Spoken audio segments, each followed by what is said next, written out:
Trump datang yang menjahannamkan Gaza, bumi Palestin, kita sambut mereka dan kita serahkan kekayaan kita. Ini pemunggahan.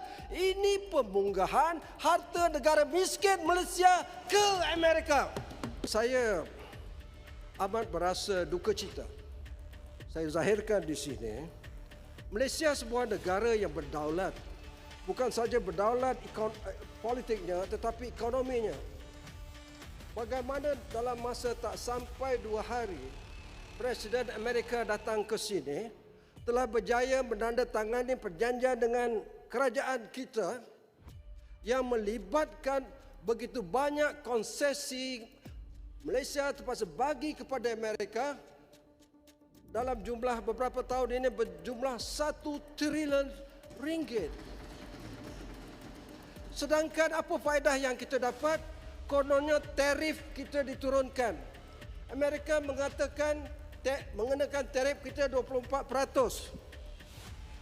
So apabila kita berunding, dia kata turunkan 19%, 5% diturunkan. Kita rasa gembira.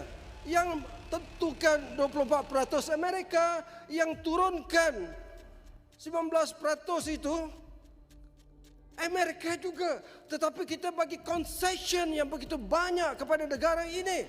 Kita akan bagi kita akan beli berpuluh buah Boeing dari Amerika. Apa ni? Saya Godang. Ya. Sedikit. Terima kasih Puan Speaker.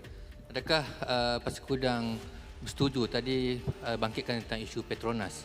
Difahamkan antara perjanjian antara Malaysia dan juga Amerika yang Trump sarankan adalah supaya Petronas nanti membeli LNG daripada Amerika.